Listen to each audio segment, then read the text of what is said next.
I am a soul blazer. I change lives, I touch people's souls, and I open them up. I teach people how to be present and to be in their authentic soul. Do you guys know what imposters are? These untrained imposters, they reside on the stage of our brain, and they're trying to control us. But usually what happens is they make things worse. But the good news is that we can control them. We could take over and we could teach them to work for us instead of against us.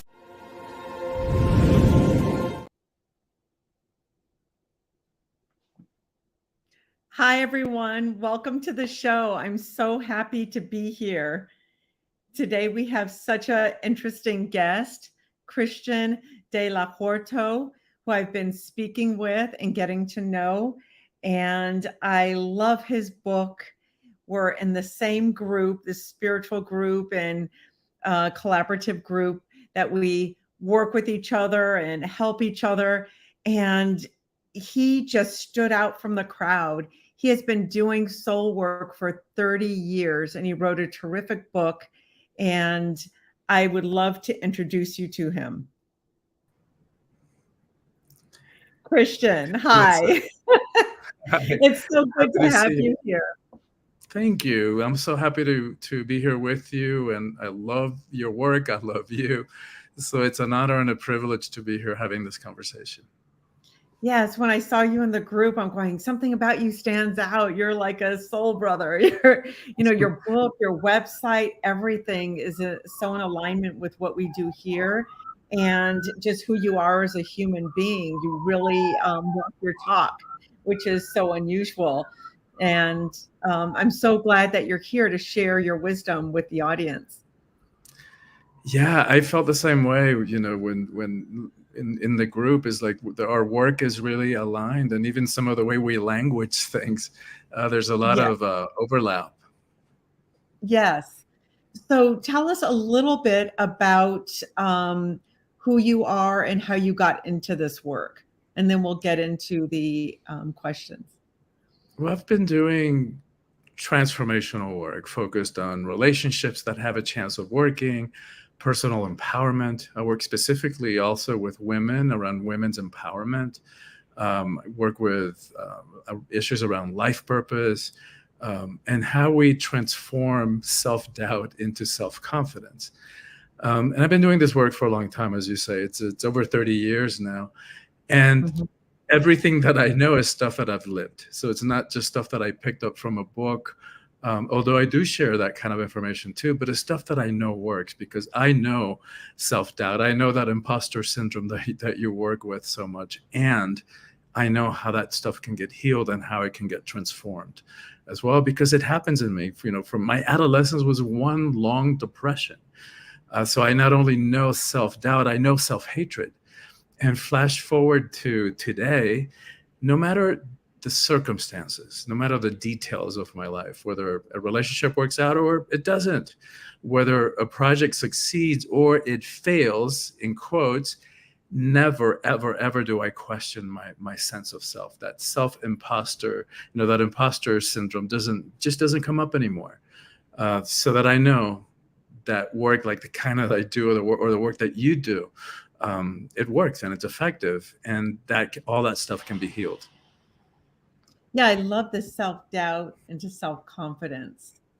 That is, you just, say it so easily and effortlessly, but that journey is so difficult for many of us, even for, I know I have the similar background of going through different stages of my life, just, what is life about? And going through the depression and all of that stuff.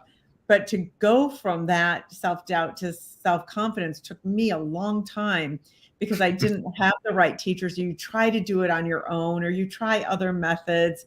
But when you get the right teacher or the right book that hits you at the perfect time, it starts to sink in. And then it's about practicing that. It's if you stop, it's just like working out. You start to go back into your old self unless you've been doing it for years. Exactly. And yeah, that's and I love books, so I'm not putting books down at all. But information, the part, like my programs are designed so that that information doesn't get stuck at the level of information, because we don't need more information. We've got information overload. To me, what we need is transformation. And that only comes from taking a set of teachings and really integrating it into our lives, really living from that place.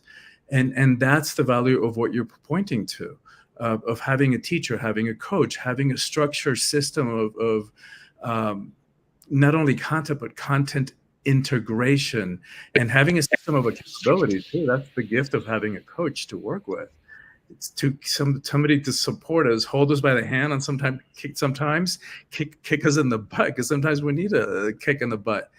And to make sure that we do what we said we were going to do, so that we can accomplish the dreams and the kind of lives and relationships that we really long for. Yeah, one of my first introductions to this work was, do you remember who 𝗔𝘂𝘁𝗵𝗵 was? Yeah, of course. Yeah, he was so profound. I just stumbled on his book. I was at the Bodhi Tree bookstore, the spiritual bookshop in LA, and the book just fell in my lap. I'm like, oh, what is this? And I just bought it and read it. And it's like, that's a book where you read a paragraph and you go, okay, wait a minute. Let me read that again. Wait a minute. Let me read that again. Then how do I apply this? Then trying to apply it and failing, applying it, failing, and then applying it, going, oh my God, when it works, it works. And that's when, oh, books are so powerful and you need a teacher. Then I went on his retreat, and then learning from him personally, it just was life-changing. And that's what really got me on this journey of going, oh, maybe I should teach, because you and I both have had a lot of personal experiences that help us get here. I'm more travels than book smart. Even though I have a master's in psychology, it's still, my travels is what taught me all my real life lessons. The other ones was information. Yeah, exactly. You speak of it brilliantly and beautifully. And by the way, is the Bodhi tree still around? I love that place. I went there like 30 something years ago. Is it still there? Online, and they're creating a smaller one now, but it's not the same as before. Before it was just like, I used to live there for 6 hours at a time. But I was asking you some of these questions. So you took the imposter quiz. What was your imposter? I got the authentic soul one. And yeah, like you, I've been doing transformational work for over 30 years. I've done a lot of work on myself. And so which imposter would you be if something comes up? Which one hits you? Well, like I said, it's like, I know that self-doubt. I know that imposter syndrome. Like when I wrote my first book 20 years ago, there was a part of me was like, oh my God, who do I think I am? Writing a book. I've never written a book before. I don't know how to write a book. And so there was like that back then when I wrote that first book, there were still those layers of like, who do I think I am? Like, I need more, another degree. I need something else to validate. And as you know, it's like, that part of us that feels like we're an imposter, there's no amount of external validation. Like there's no amount of certifications, no amount of degrees that is going to fulfill that hole inside of us for us. It's the only way through that is to do the self-healing work, to address the self-doubt. Because to address it externally with another validation, another course, another book, another science, it's not enough. Exactly. Yeah. Well, again, if some issue came up and you did spiral a little, which one would be the closest to you? The victim, the overthinker, the seductor, the fixer, the judge, egotist, overthinker, or the joker? I think it would be, because I'm a Gemini, I'm always looking at many sides of the same, the same issue, the same problem. And I'm always putting myself in the shoes of the other person. So I think it might be the overthinker then, that I might be looking at too much information. or needing to have too much information. Whereas, I mean, that's one of the things that I've learned along the way, that having the cognitive mental understanding is great, and having that data-driven stuff is great, but it's not enough. Like there's that whole other part of us that the answers come from within, from having that more intuitive sense of knowing, which I'm much more comfortable with now. Yes, yes. So Mhm. overthinker is very popular. So what is the primary negative consequence of being an overthinker? Oh, you get stuck. You Yeah. don't make a choice because you're over analyzing it. And maybe that's also connected to the perfectionist, which I'm also a recovering perfectionist. Yes. Uh, and I've learned along the way that, again, that there's not enough, right? There's no amount of worldly success that's ever going to be enough for that inner perfectionist. Like, for example, in my case, I can't be president of the U.S. because I'm naturalized. I've been here since I was 10. From Cuba, my family came from. So, but anyway, that wouldn't be enough. Like, in high school, I was 4.0, college 4.0. And so that's the syndrome that we're talking about, that we need to prove our self-worth to others and to ourselves. And yet when we're addressing it from that level, it's never enough. Like, I couldn't be, if I could be president of the US, then that wouldn't be enough. Then I'd have to be president of the world. Then I'd have to be president of the solar system, on and on and on, because that inner voice, that silent, quiet little voice that tells us you're not enough, it's never going to have enough validation from outside. It's that it can only be healed internally. And so that's part of that journey of transformation that both you and I facilitate for other people. It's getting to that place of self-sufficiency, and a level of self-worth that doesn't need anybody's validation. And that is priceless, Lisa, as you know. Yes, I worked on sets, a lot of big television shows, some of the #1 shows, and working with the actors and talking to the writers and producers and all these people, I asked them these questions of, wow, you made it to the top of your game, the #1 writers, #1 producers, showrunners. And I said, aren't you happy, or how do you feel about that? Almost all of them are in the program, and are dealing with their demons. And well, they said, it's picture a cliff, and then you're here, then all you can do. So they said, all we're seeing is that cliff of, look at that guy over there. Then when you get there, it's like, what about that cliff? We're never happy, because the writers, I'm looking at them going, and I see them outside of it, then they're all kind of grumpy pants. Then when they're on camera doing the show, they're like, whoa. And I'm like, and as soon as it's over, and I'm like, what is wrong with you guys? What is going on here? Just very curious. And then that's what they said. They said it's never enough. I mean, that is such wisdom in what you just said. I mean, how many more examples do you need of celebrities, leaders, political leaders who have all the money, all the fame, all the power that you could ever want, and they're miserable? Like, if we look at the rate of suicide, the rate of addictions in those groups, is like, what further evidence do we need that all that external accomplishment is not enough? That's not where fulfillment lies. Yes, absolutely not. And like you, we both traveled a lot, and you being from Cuba, even the small villages, some of those people are so happy when they have nothing but family and love and the simple things in life. The more you have, the more you have to feed it.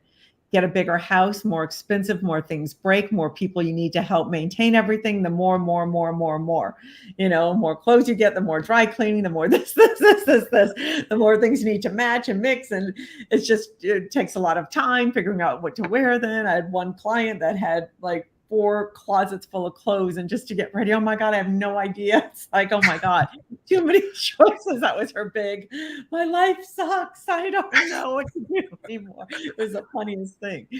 But that's funny. Yeah, I can't even imagine 4 closets. Like, sometimes I have to decide, even with this last year and a half that I've been doing the digital nomad thing. It's been great. Challenging in many ways, living out of a suitcase, sometimes 2 that I alternate from. but in a way, it's very freeing to realize how little we actually need on a day to Yes. day.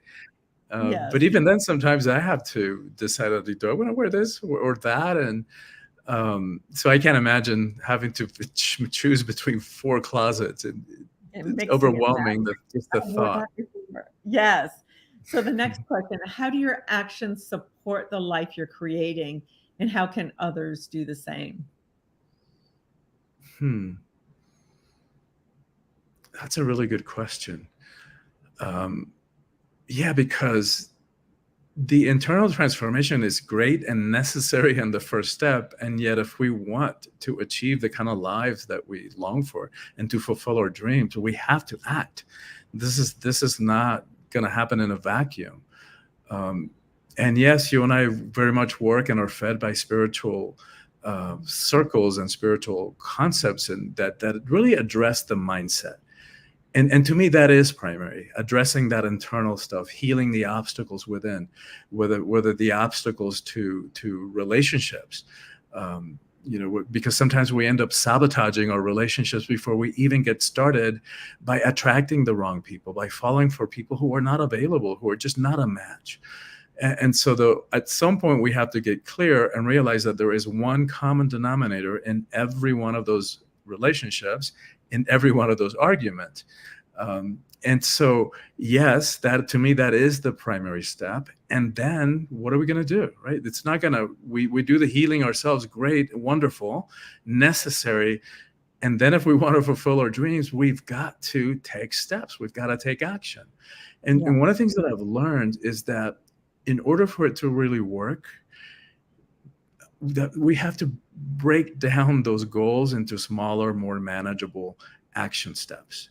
Like when I wrote my first book, every time I thought I've got to write a book, I would shut down. I would become overwhelmed because, again, I didn't know how to write a book. And so here's what my breakthrough was, because I missed my first deadline from the publisher. And then I thought, well, I really got to write this book now. I spent a third of the advance that they'd given me. And then I had a breakthrough. I thought, well, you know what?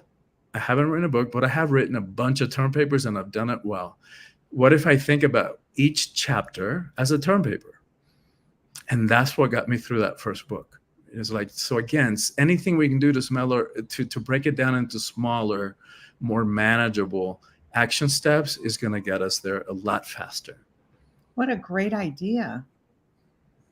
And having a strong outline and then breaking it down into like little papers, term papers, or whatever. Beautiful, beautiful. So yeah, and then in this next book, I broke it down even more, like just essays, right? With interactivity, because our society is getting more ADD. Like we have little, smaller and smaller attention spans. So, somebody might not read a term paper, but they might read a shorter piece. So each of the chapters now is just much shorter and interactive, with power practices at the end to, again, what we were talking about before, to integrate the teachings so they don't stay at the level of information. And so that we really take them on and integrate them.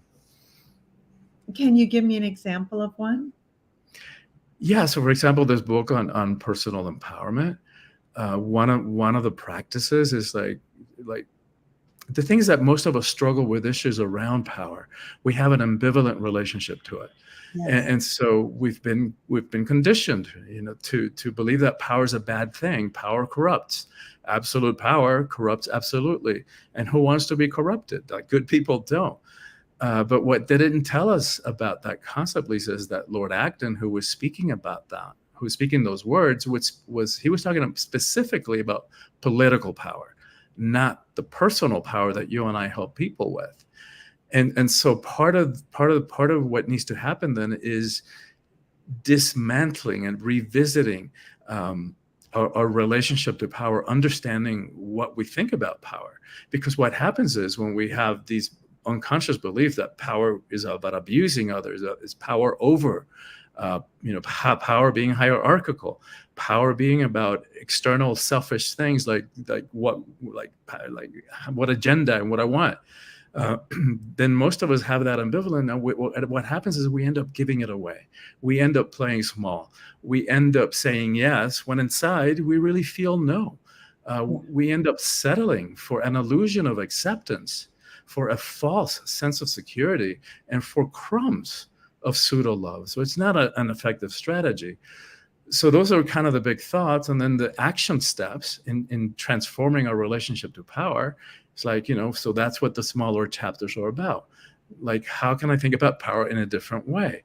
Like power with rather than power over. How can I express my power in a way that doesn't require that I squelch somebody, step on them, put my knee to their neck in order for me to feel powerful?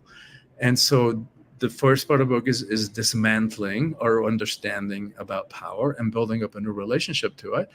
And then some of the power practices are even more specific, like understanding the patterns, the triggers, like in what kind of, like, for example, one of the power practices might be having us look at in what relationships, in what type of relationships do I tend to give my power away with authority figures, parental figures, bosses, coaches, spiritual or religious leaders, that kind of thing. Or maybe perhaps, do I tend to give my power away in romantic, intimate, sexual relationships? And it's going to be different for each of us, but only we have those answers. And so by asking those kind of practical questions and going through life, and it's the kind of thing that you may know the answer right away. For most of us, is kind of observing ourselves as we go through life. It's like, oh, there it is. I just overrode my true preferences and settled for less. And so what was that? What was the trigger? What was I really fearing would happen if I really stood my ground and stood in my power? So like you're saying, it's a journey. Like, this is not going to happen overnight for any of us. It's a journey of life, but it's work. No, I'm not going to lie about that, but it is so worth it, because the goal, the reward that we have, as you know, for doing our inner work and facing our inner demons and our self-doubt is freedom and a sense of personal empowerment. And that is priceless. Yes. And peace of mind, just going through life peaceful, not fighting yourself, fighting others, and always conflict. I'm teaching a group right now with that. And it's, really destructive with what's going on in the world today. If you bring that into your, heart, into your system, where then you're having so many conflicts with yourself and with everyone around you. They say, if you want to change the world, change yourself first, then work on the people around you, your family, and then your community, and then go bigger. And there's so much truth to that, because if you're not doing the work, you'll be a toxic leader, even if you win, because of your charisma or your charm or your intelligence or whatever you have. So it all starts within. Absolutely. So your next question, which weakness did you need to overcome to live the life you deserve? It's a good question too. I think I would have to answer the same way. It's self-worth. Yes.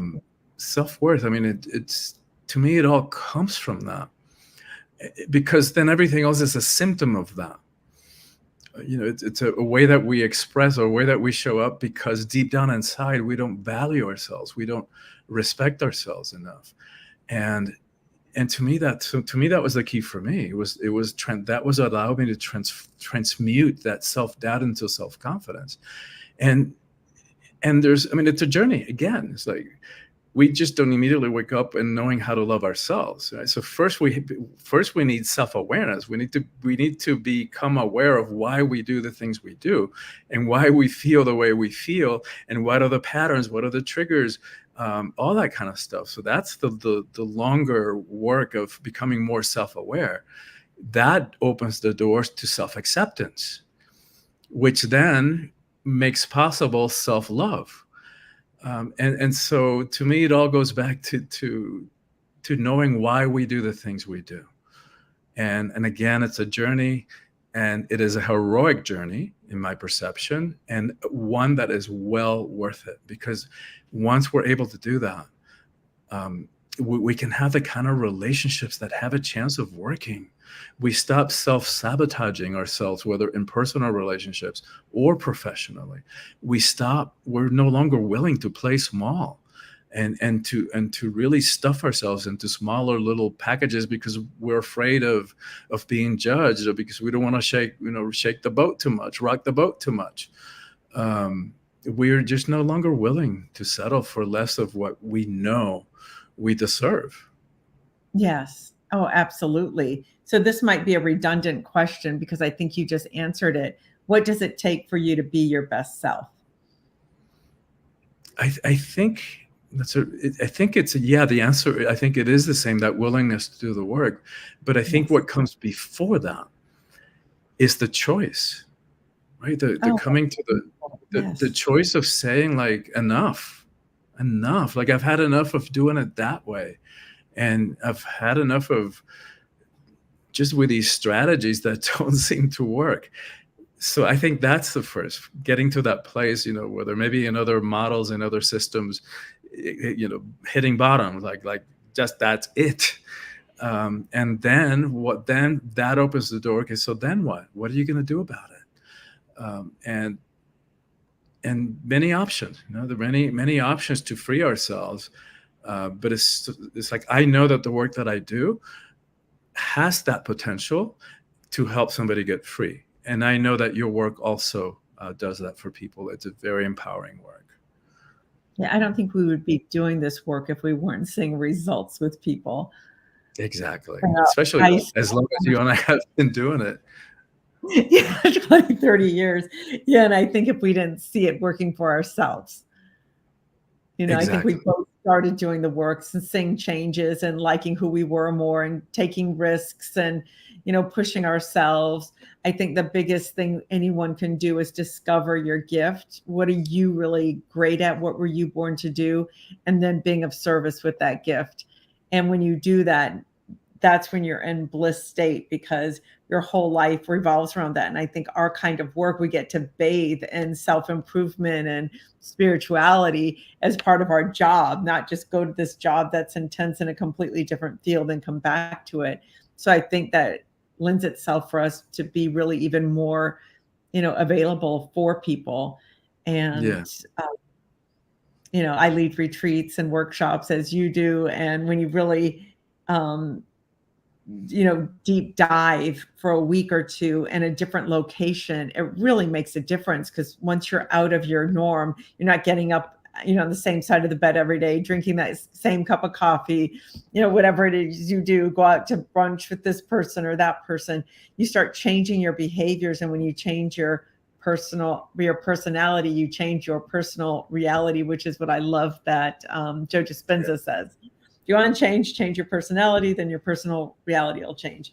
And I think that's what is at the core of this work, of saying some imposter has taken over, and now you're just stuck in this pattern from childhood, from someone saying you're not good enough, or you're this, giving you all these labels. And now it's time to go, ooh, which labels are there for me? Which one's stuck? Let me just remove one at a time and see what that feels like. And when you're about to respond, going, oh, wait, I would respond this way, but you catch yourself saying, no, that's not me. That's just the label, what I call the imposter, that someone's given me. Let me try a different approach. And then you start seeing the shift in your world, and you're like, wow, I'm in such a different place in 3 months and 6 months and a year. And then it's like, this is powerful stuff. So I'm so happy you're here to share your wisdom. And everything you've said is just even hitting home to me. And I've been doing this forever, just the way you phrase things, how you say it. So thank you. Your next question is, how did your life improve when you unplugged and learned to say no? Oh my God, it changes everything. Yeah. Just learning to come from that place of center and self-referencing. So rather than needing anybody's validation or approval, that is so freeing and so empowering. And like you were saying before, the sense of inner peace that comes from that, there's no price to that. It is so worth being willing to do the work to get to that place where again, I love that word, self-referencing. It's like, I know who I am, and I know what works for me. I know what doesn't work for me. And coming from that place of ultimate personal responsibility is a huge step, because we're no longer willing to point to what happened to us when we were kids, or to mom did this, or dad, or the teacher, or the system, right? If it only wasn't for the system, which we know the system is not set up fairly. But as long as we're pointing to anyone or anything else for the reason that we're stuck, for the reason that we're not getting the things that we really want from life, we're keeping ourselves in victim mode. We're keeping ourselves disempowered. And so it's a huge step. I know it's probably the most difficult one to take on this journey of freeing ourselves, or liberating ourselves, and empowering ourselves, which is that coming from that place of ultimate responsibility, which basically says that no matter what happened, and no matter what happens coming forward, because life is going to continue throwing curveballs our way, that we can count on. But no matter what happens, no matter what happens going forward, we always get to choose how we show up in response. And this doesn't excuse, it doesn't lessen anybody's trauma. It doesn't excuse what anybody did or didn't do. It doesn't excuse the unfairly set up system. But it just says that given all that, what am I going to do? How am I going to show up in response to that? And that is an incredibly empowered place to come from. Oh, absolutely. And again, it is such hard work to get to that place. But when you do, it stops becoming work. It starts becoming joy, because you start seeing the benefits. I just started meditating a lot more, doing the chanting, and because the vibration shifts you so much. I went to a Sadhguru workshop here with him teaching live, and I really wanted that experience. And he taught us this special meditation and a Madra Mudra and Kriya work. And the first week it was like, oh, why am I doing this? I have other things to do, because it takes about 20 minutes twice a day, or I don't want to sit here and breathe. And you're all about breath work. It's about breath. And when we talked the first time, I'm like, oh, teach me breath. And now part of this is breath work. And I'm like, I hate this. And then I started going, oh, wait, I like this. And oh, wait, I love this, because you start seeing the shifts. Yes. So it's very powerful. So I want to talk to you about that too. We have one more question. How did your life improve when you unplugged and learned to say yes? You know, it's the way that you were talking about retreats, which I think it's important, even if it's a weekend retreat, that unplugging from our lives, and there's so many distractions in life. There's so many responsibilities, so much crap that we have to do with, day by day, that having that time, giving ourselves that gift of unplugging from our lives and going to a weekend retreat, a week-long retreat, or even some of the longer ones that you offer, it's life-changing, because we get to see ourselves from a different perspective, and we get to get rid of all the BS that's in the way and really focus all of our attention on ourselves. And that is very empowering. It brings a lot of clarity. We get to see ourselves much more clearly. And once we do that, it's like we're home free. It's not going to happen overnight. It's not even going to happen over a weekend or even a week-long retreat, but it's enough to get rid of enough of the stuff that's been in the way of our dreams and the things that we want from our lives. So that when we re-enter, then we can go forth much more quickly. And one of the things that I've learned then that the pandemic taught me is that, because one of the things that I had to do, like many of us, like you did, pivot and create online programming, which I know you've been doing longer than I have. But one of the things that I did from that is create a virtual year-long coaching program, which is what we're talking about before, that ADD society. So part of what I do is, rather than dumping a lot of information, is just deliver it piecemeal, bite size, but with what we were talking about before, with practices, so that as we're going through our lives, we're integrating the teachings so that, again, they don't stay at the level of information. So that's the beauty of doing some of the coaching programs that I offer, that you offer, that they make the transformation more sustainable. Yes, absolutely. I want to ask one more question. Just how do you start your day? What's your morning routine? You know, since I've been doing the digital nomad thing, is more difficult to do. And so, but normally, I think there's a lot to be said for having a practice. It could be any practice, and even if it's a 5-minute meditation practice, and which is normally how I would start. You know, get a cup of tea and just call it meditation, call it going within, call it prayer, call it whatever you want to call it, but just starting the day that way, focused within, rather than turning on the computer or turning on your phone and going right into, you know, reading the news or answering emails. Then that's it. The day is gone. At least that's how it is for me. So Yes. having just taken, even if it's a 5-minute or a 10-minute pause, going within, checking in with myself, checking in with my real ultimate desires, my dreams, my goals, my purpose, my mission level work, then that frames the day I start my day from a completely different place. Yes. Beautiful. Beautiful. Thank you so much for sharing that. And thank you so much for coming on the show. I really appreciate it. And I look forward to getting to know you better. Me too, Lisa. Your And work, thank maybe you. we can collaborate. Yeah. Yes, let's explore possibilities. Yeah. And thank you for having me. Thank you for having the show, because I know that in your willingness to do that, and I know that there's a lot that goes on behind the scenes in order to make this work. In your willingness to do that, many lives are being touched and helped. So thank you. Thank you. I appreciate it. Namaste, my friend.